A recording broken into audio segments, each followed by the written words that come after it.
Name's Amanda Helen, and today we're going to be talking about manifestation. And I know many people, including myself, have gotten stuck on occasion in the manifestation process. And there's something that I realized recently in a new way that I want to share with all of you today. So I typically talk about things in regards to nervous system care. I love talking about feminine energy. I love talking about how to work in a more sustainable and embodied way. But especially near the end of the year, I always feel pulled to talk about manifestation, conscious creation.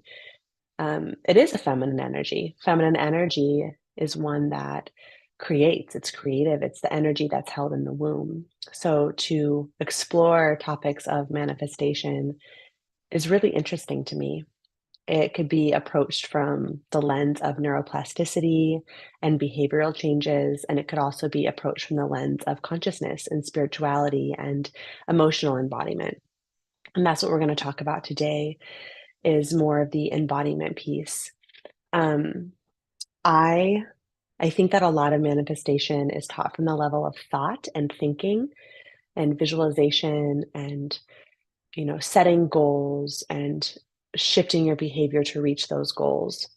And in a metaphysical way, it's about rehearsing thoughts, it's about visualization. And these are very important components of manifestation. But I've been reading a lot of Dr. David Hawkins recently, and I've been understanding it in a whole new way. So basically, we have like the physical reality, and that is what we see with our eyes, its density. And then our thoughts, which create our physical reality. Everything starts with a thought. But beyond that, and what might be missing in your manifestation process is the consideration of the level of consciousness through which the thoughts come. So that's the third component of this. Thoughts trickle from the level of consciousness. And I'm going to give this entire video credit over to Dr. David Hawkins. I have his book here right now. It's called Letting Go. And I also was reading his book, Healing and Recovery. I love both of these books. I love all of his work. You can visit my Amazon store and you'll see that I've listed his books in my store, and I highly suggest them. But so I want to go through, he calibrates different emotions to different energy frequencies. And he does this in a, pretty scientific way. He uses muscle testing. And muscle testing is where it's kinesiology, you hold your arm out and someone can press on it and determine if a feeling or a memory or an item creates weakness or strength in the muscle. And this is through the energy that flows through the muscles. He did this with emotions and was able to create a calibration of emotions based off of the level of weakness or strength it produces in the muscle patterns. So I want to go through some of these first. And I'm going to explain what this means, consciousness. Like I can say that, and yes, I, gave the secret of this video right away, but it can be kind of elusive. Like we might hear, what is consciousness? Okay, what does that mean? And I'm understanding it in from a different lens. When you read something at one point in your life and it kind of goes in one ear and out the other, and then you read it at a different time of your life and it sinks in a new way. That's where I'm at with this work right now. So I want to do my best to share with you what I'm feeling. And I'm still in process with this, but you all know my YouTube channel is about, sharing my process with you as I go and sharing my discoveries as I go. And I can only imagine that I will continue to share from this lens, from this work. So this is just the start. This is like an introduction. And I hope that it brings you some added value as you think about the new year or whenever you listen to this, really. But as you think about visualizing the life that you want, it's more than visualization. And it has to do with feeling, but it's more frame. And so I want to start by talking about the calibration of the emotions.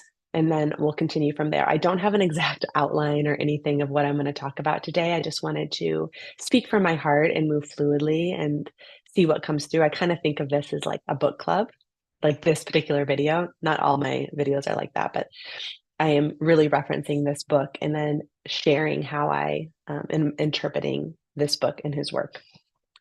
So, at the lowest vibration of emotions, and when I say low vibration, it's not a negative thing, right? There's no judgment to these emotions. It's literally an energetic frequency that creates strength or weakness in the muscles. It's all a human experience. There's no need to feel judgment around having these emotions. There's no bad emotions, is what I'm saying, but there is a negative calibration. Like it's just not a judgment. It's an incoherent pattern around the body, an attractor field around the body that's created. So the bottom is shame and guilt, and they're calibrated at 20 to 30. And this is where you feel bad. You feel self-hatred. It calibrates at a really, really low frequency. Death is calibrated at 100, like a loss of life force energy. And then you go up from that, and this is apathy, whereas you just don't have any, you don't feel anything. You don't care. It's a hopelessness. It's almost like a frozenness in a lack of life energy. Calibrates a little bit higher than shame and guilt. And then there's grief. Grief has a bit more energy than apathy, right? There's a bit more energy moving through the body. It's where you are feeling something deeply. It's characterized by loss, despair, regret, being mournful. And many, many people get stuck in grief. And then there's up from that at 100 is fear. And fear is kind of in the realm where I help people with nervous system care. But even that's being reframed with me. And I'll talk about that in another video. But fear is like seeing danger and feeling danger. It's anxiety, it's possessiveness, it's restlessness. It's where many people are caught in their work, it's spinning thoughts, but it calibrates at 100, which has more energy to it than shame and guilt. And then above this, which I think is really interesting, is desire, right? Desire calibrates at 125. And so you can think of the desire to change, like, okay, that has more frequency to it than apathy, which is just like no hope whatsoever. But it still calibrates pretty low because by nature, this definition of desire means that you're always in a state of seeking. There's a separation between you and what you want. Like by nature, when you're in a state of desire, you don't have the thing that you want. So it's craving, it's a state of being never satisfied. Give me what I want. I have to get this now. I'm in wanting, which it's restless. It's grabbing. And then up from that is anger, which calibrates at 150. So anger even calibrates at a higher level of frequency in the body than desire. And anger, I think, can stem from desire because you get frustrated if you don't get the thing that you want. So anger, it's pretty straightforward. It's like force, threats, attack, irritability, bitterness, volatility, resentment. Up from that is pride, and pride is at 175, and it's my way is the best way. So it's a desire for recognition, very egocentric, very like, okay, I'm seeing this in the best way. I'm justified in seeing this. And then the last one where I want to stop is in courage. And this is at 200. And at courage, we can finally say, I can do this. So it's, your a determination, it's will, it's self-empowerment. So anything below the level of courage, according to Dr. Hawkins, is set to naturally be destructive to life. So if you get stuck, if this is the primary energy field, if you get stuck here, life will inevitably just move towards destruction. Now, when I'm saying these emotions, there's a difference between like the emotional feeling and then the consciousness. I think of the consciousness as the frame, as the ocean, as what water are you swimming in? How are you, from what lens are you seeing your life? So if let's pick one of these, let's say through the lens of fear. So if you're swimming in the consciousness of fear, that's the frame that's the glasses you have on, then it doesn't matter your external circumstances. You will think thoughts of fear in relationship to them because that's the frame, that's the level of consciousness that you're in. If you put on the lens of courage, the embodiment of courage, if you are swimming in the consciousness and the vibration, the frequency of courage, you could see that same circumstance and think different thoughts. So the thoughts are a product of the consciousness of the sea that you're swimming in, of the frame, of the glasses that you put on. When we try to shift our thoughts without considering what consciousness, what frame we're in, then it's not like the source or the root. Like I feel like going to the level of consciousness is going to the root. And this could be seen, let me try to give an example. A lot of people, for example, are trying to manifest abundance or money, right? So they, if you're working the physical level, this could mean doing the thing. So it could be, I'm going to launch this business, or I'm going to get this job or get this promotion, and I'm going to be strategic and go to the networking event. This is all very much in the physical realm. But if you approaching it from the level of thought, you would visualize, you would, create a script, and you would visualize that script, and you would rehearse affirmations of abundance, affirmation of success. But if in doing that, in either of these things, you're still in calibration from the level of consciousness of mostly fear or oscillating between any of these frequencies, then you're still repeating the thoughts, but the vibration, the sea that you're swimming in is in one of fear, or one of probably not apathy, because apathy, you're not going to be doing anything. You still have the vibrations of grief. And we can see this, right? Like, I think that when you look at somebody, if you truly see in their face or in their eyes, you can kind of feel what the frequency is. Like, you can really see grief on someone's face. You could really see anger on someone's face with like that furrowed brow, like the hardened jaw, things like this. So this piece is really important. This begs the question of like, how do you, and I'll go into the higher consciousness states in a second, but I want to address these lower vibrational states, again, not in a bad way, before, because a lot of people get stuck here. And even like desire, right?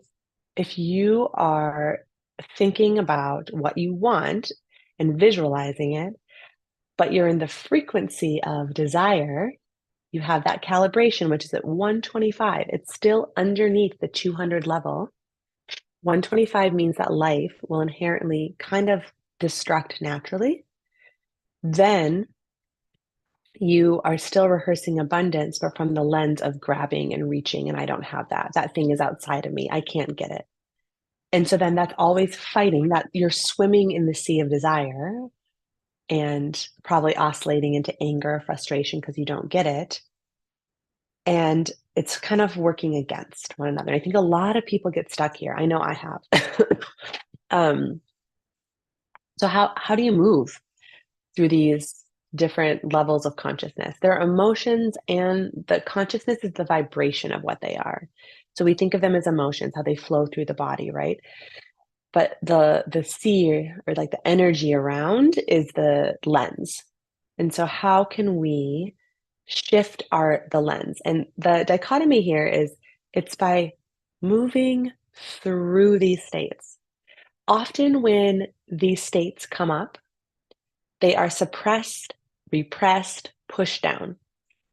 And if you're tuning into this, can you let me know if you can hear me? I'm using my earpods today, which is different. And I just want to make sure that it's coming through. But it's moving through. It's his book is literally called Letting Go. Letting Go. And I had this realization that, like, when we think of letting go, we usually think of grabbing the thing that we're holding and like loosening the grip and like getting it away from the body. But what if letting go is letting that emotion that frequency flow through the body. Like just letting it go, like move, letting it not go, leave, letting it go, letting it move. Um, and how we move through these levels of consciousness is letting the emotion arise and the field move through the body, be heard, be seen, be witnessed. And then it's a release of pressure in the body because we're not repressing or stamping down.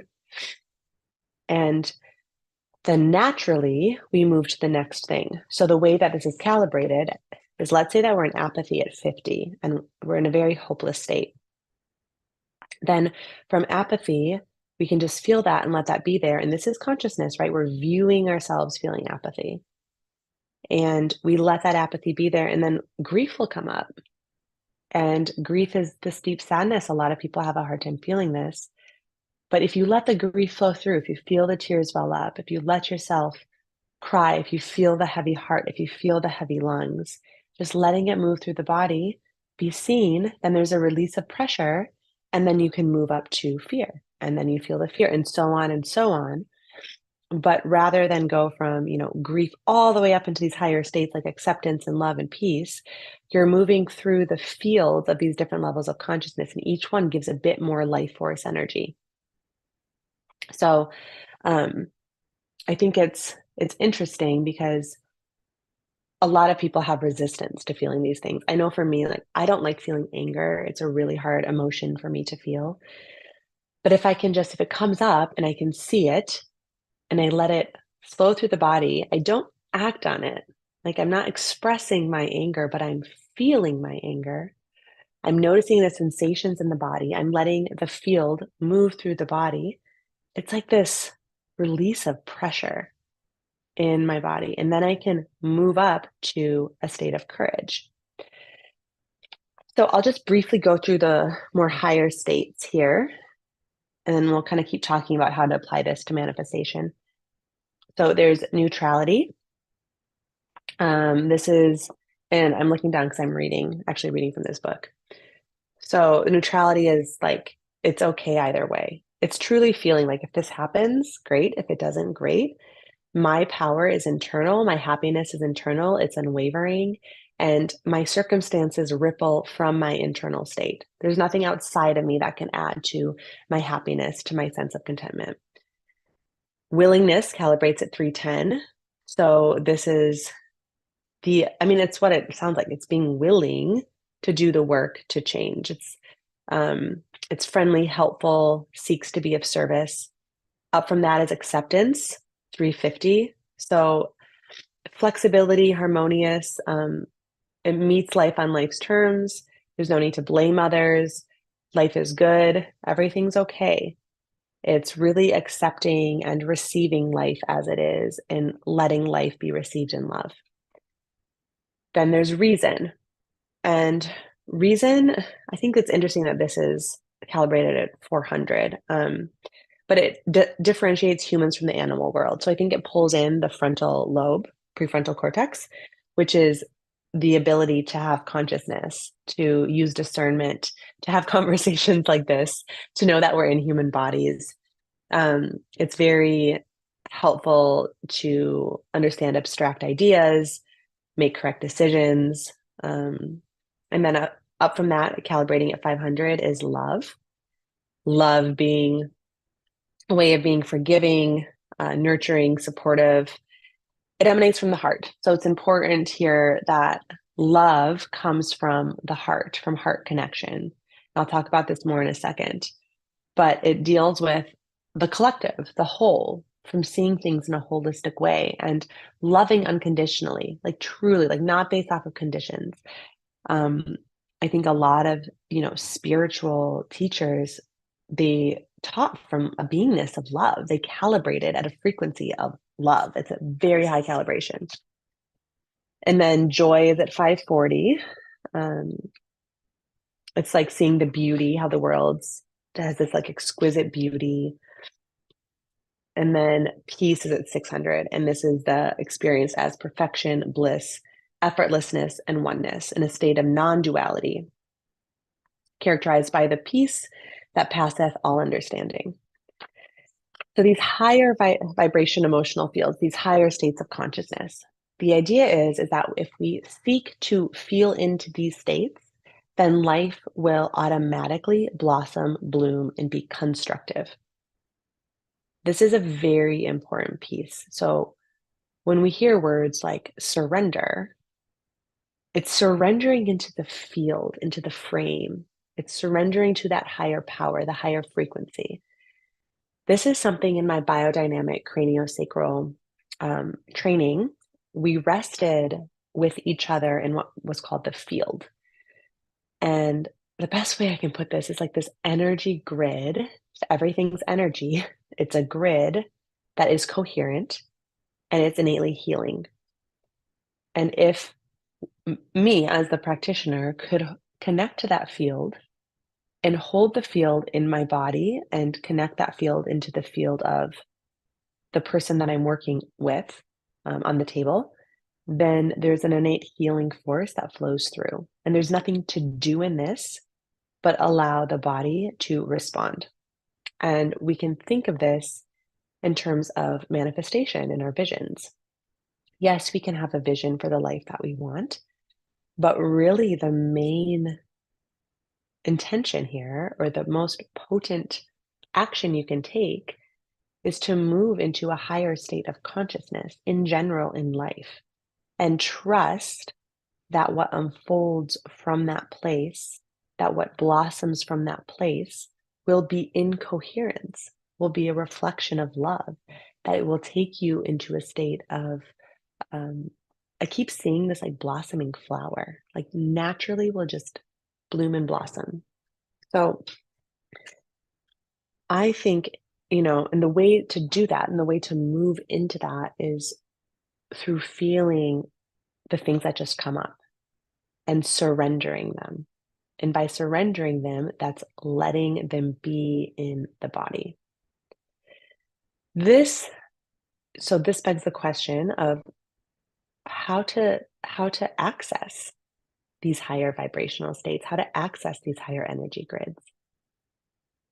I think a lot of different religions are aimed to do this, right? So a lot of spiritual practices are aimed towards linking in to a higher energy field. And if you are involved with a certain tradition or you have a spiritual practice, that can be a very powerful way to link you into a state of feeling. I'm just going to use love as the higher state. I know we talked about acceptance and willingness and reason, but just for sake of simplicity here, I think love is the most potent field. So those practices can be really powerful. They can also be a huge asset to move through the states that are a little bit harder to feel. Like okay, let's say this. So connecting into the heart calibrates at 540. Remember, love calibrates at 500. So just by having a heart-centered practice, it can link you into a consciousness of love, right? And I have a heart meditation that I uploaded on my YouTube channel. I have a video about heart connection, a heart coherence. The Heart Math Institute does a lot of studies around the heart and how to connect into the heart and can, create a state of coherence in the body. But all that we have to do is do a heart meditation or drop the consciousness into the heart or do some of these techniques, and the body will automatically emit and you start swimming in a state of love, like it happens naturally.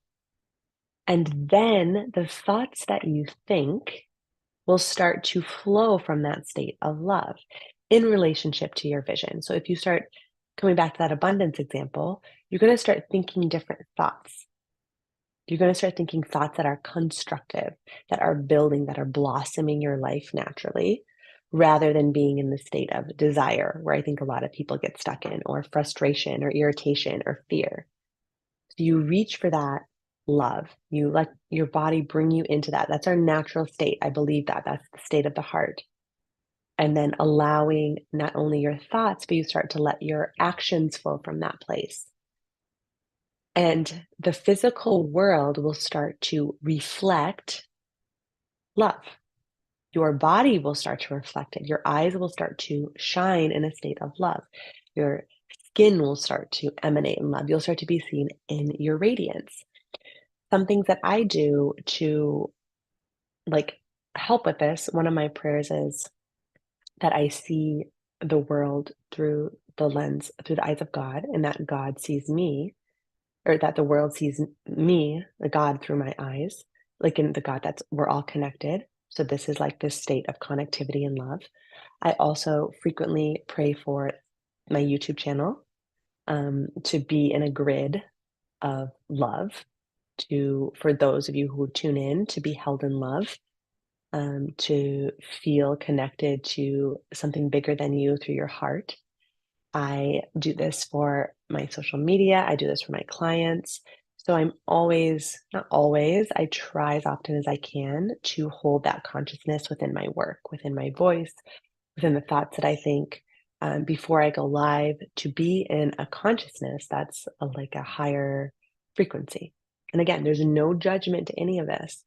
These lower states, these lower calibrations, are just a part of the human experience. The point is to feel them so that the attractor pattern can process and move, and we can be more, because it feels better to be in the higher states. It does, it feels natural. We are oriented towards life.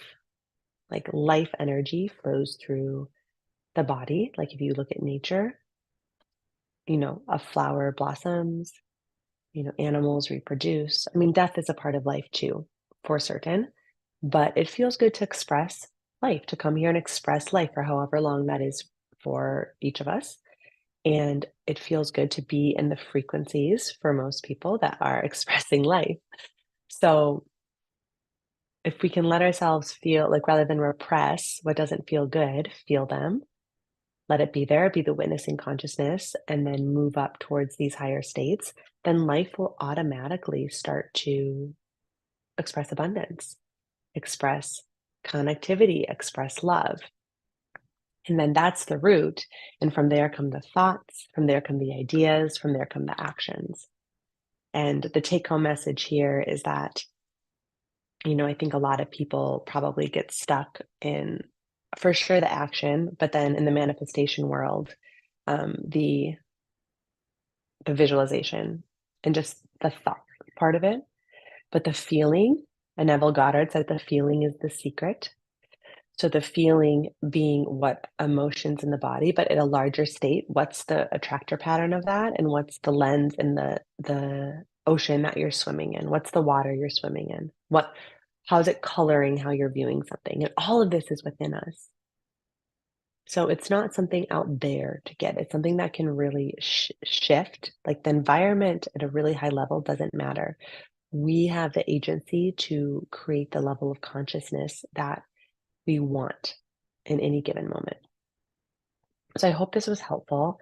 I'm sending you all a lot of love in the new year, wherever you watch this.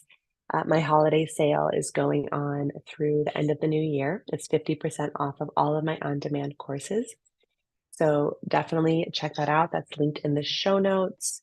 And yeah, I'm sending you all so much of the highest frequency of love. Please let me know what your takeaways are. Leave me a comment, reach out on Instagram, and I hope that you have a beautiful rest of your day, wherever you are watching this from.